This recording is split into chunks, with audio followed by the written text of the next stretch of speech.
Hello everyone. So, I know it's been a very long time since I've made a video for this channel.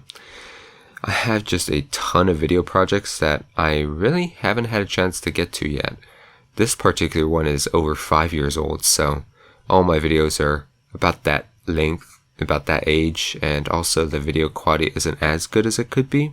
But you know what? There will be later videos that will be a lot better. So just hang in there, and you know what? This video was made when I was still only 17 years old, so well over 5 years since then. And a lot has changed, so, you know, just, I hope you enjoy the video regardless, and, you know, I've been a lot more active on my other channel, but I hope to upload more to this one in the future. So, hope you enjoy, and have a wonderful day, and thank you all so much for 500 subscribers. So we're going to be taking apart this Gilbarco G-Site CPU. These are used in gas stations, so this is one particularly unusual item, probably something from the early 90s. And if we flip it over, we got some nice cards there, so those are going to be good to see what we get. And on the back here, we can see there's actually a whole bunch of different parts that we can plug things into. I don't know if it's going to come out on camera, but we got ourselves something to control the electronic sign, the car wash, tank monitor, pump loop 1 and 2, so these are going to be for the pumps. We got ICR, which I'm not quite sure what that is. We also got the printer,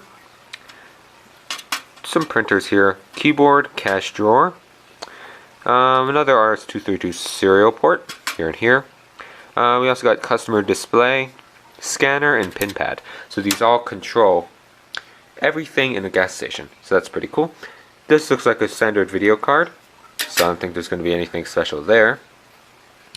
But on the top here, one way to tell you got an old computer is you got yourselves 2 power jacks. So in modern ones you'll just see this style, but in old enough items you'll also see this other one here. So I'm looking forward to seeing what is inside this thing. So without further ado, let's begin.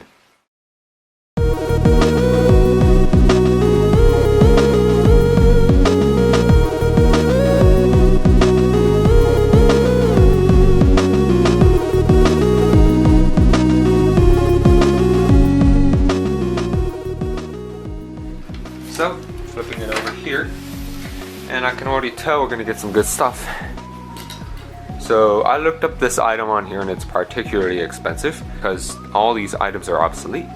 I found this thing dumped on the road and picked it up. So let's go ahead and see what's inside. So the first thing we want to do is just remove these cards. I'm going to go ahead and move this first card here. Looks like they're all easily plugged in. I'm going to go ahead and pull these out. Remove all of these connectors. It pops right out. And on the back here, there's some really nice pins there. Very nice thick gold plating. Very thick and very nice. So this is pretty empty on this side, nothing much. But on the front here, there's also a pretty nice board. Now, as you can tell, we all got these little Ethernet jacks, even though they're really not. They're kind of like it. And there's just a ton of IC chips, some nice big bulky ones, some nice big oscillators there.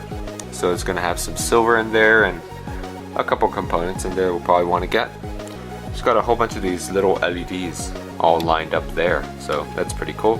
And we got a lot of these little pin jumpers, which are always nice to collect.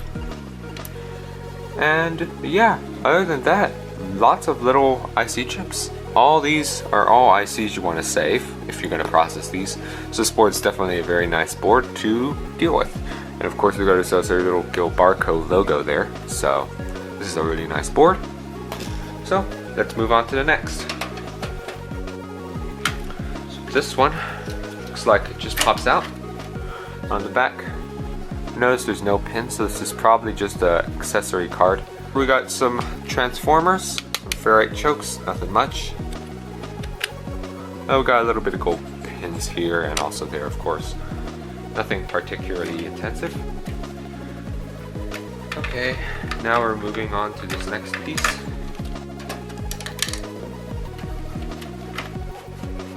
Looks like it actually was 2 boards. And here, once again, we got ourselves a really nice board as well.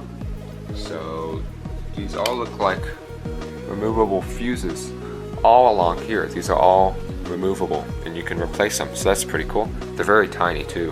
Looks like some electric tape gives us 2 capacitors in a bank. And what's kind of cool about these is they're actually fused together, so they're actually soldered in place. So this would act as a giant capacitor, so this would be very high voltage, I suppose. We also got ourselves more of these little jumper pins.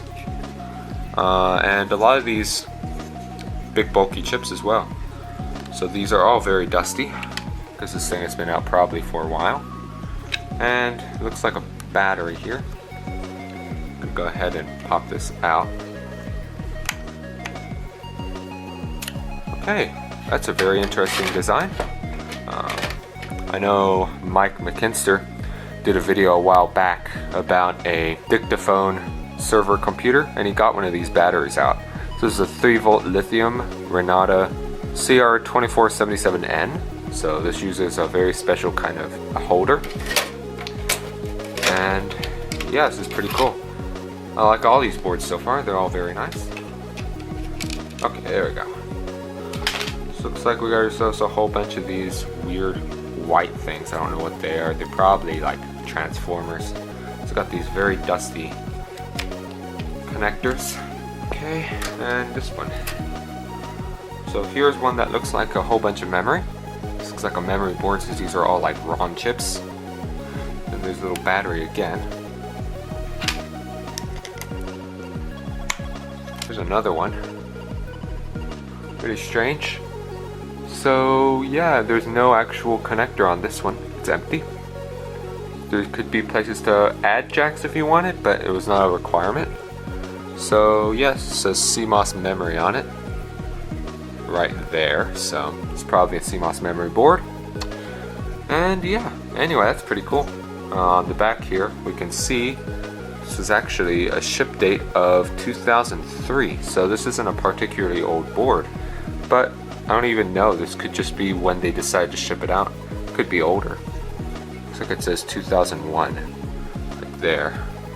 It looks like they're saying a date code of 2101, so 21st week of 2001 it looks like. So it doesn't look like a terribly old board, but still, we actually got ourselves a little tantalum capacitor there. Keep in mind, this is not an IC chip. This is a resistor network. So this thing will basically have a whole bunch of tiny resistors with no value whatsoever. So if you see these yellow guys that look like IC chips, don't remove them. There's no value to them. Maybe there are, but not that I know of. So yeah, that's pretty cool. So on this one here, this one is full of these yellow guys. So this is a yellow tantalum capacitor, so we'll want to remove those since those will have our tantalum in them. And yeah, moving on to the last board, which looks like the video card.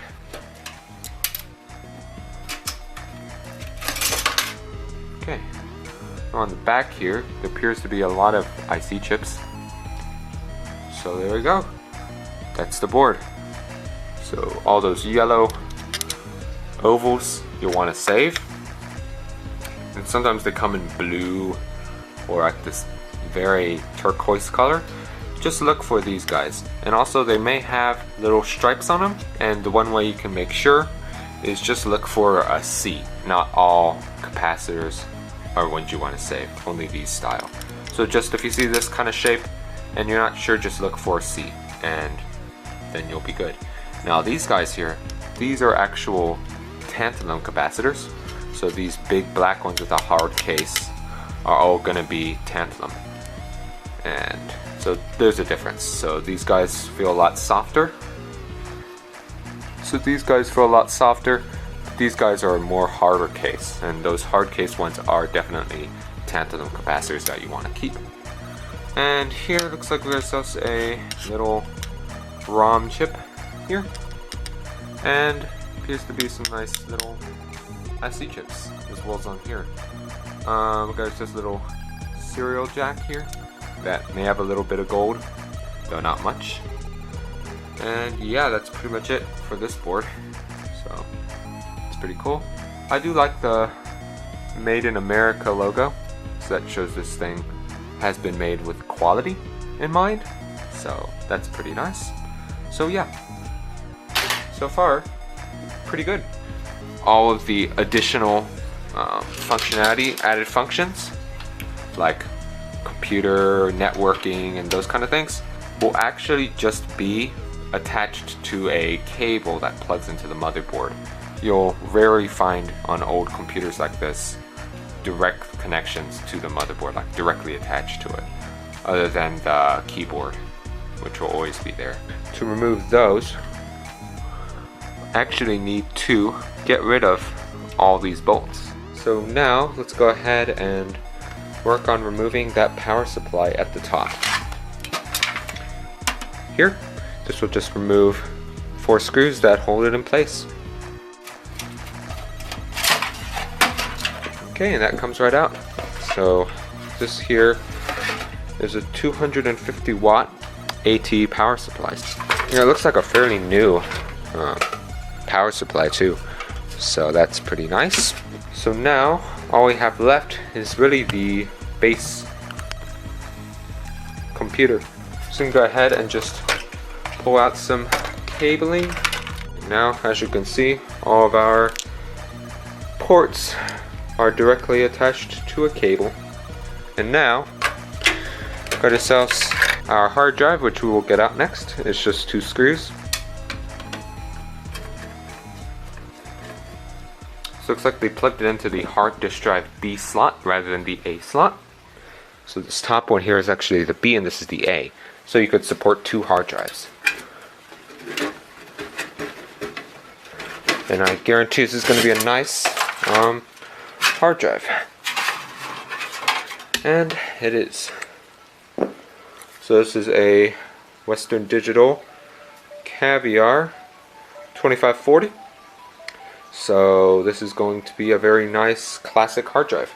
This is an AT compatible intelligent drive, and it was made in Singapore.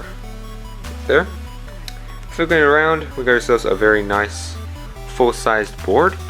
And now let's just get to the main board itself, the stuff that we want. So looking at that CPU, it doesn't look like a typical one, so hopefully it's a pretty nice one. So now we're going to go ahead and remove the SIM memory. So unlike modern computers which use DIMM, these are the old style with the big fat chips. And just pull on the both sides and we get ourselves our memory. So here, your typical fat bulky chips, but on the other side here, looks like we got ourselves 4 chips going horizontally rather than vertically on this side. So it's a little unusual. And we'll have to do this to the other one. I'm going to go ahead and remove first all of the screws holding down this motherboard. Well, finally, got this board out. So it's a very nice motherboard. There's no kind of PCI slots to be found. They're all ISA slots. These are all pluggable chips, so all these chips plug in. And other than that, we got a few fuses over here which look just like tantalum capacitors. And we got ourselves our CPU here. And let's go ahead and get out that CPU, since there's really nothing else to get out here. Looks like there's a little tab here. There's nothing I can really lift on anything to get it out, so I'm going to go ahead and just insert my screwdriver into the little slot there, put it in, push forward, comes out. There we go. So it looks like we got ourselves, my goodness, got ourselves, it looks like a 46 slot. So could I have my first 46 CPU? You can see. Very nice looking. Give me a sec, and I gotta stop the tape and keep going in a little bit.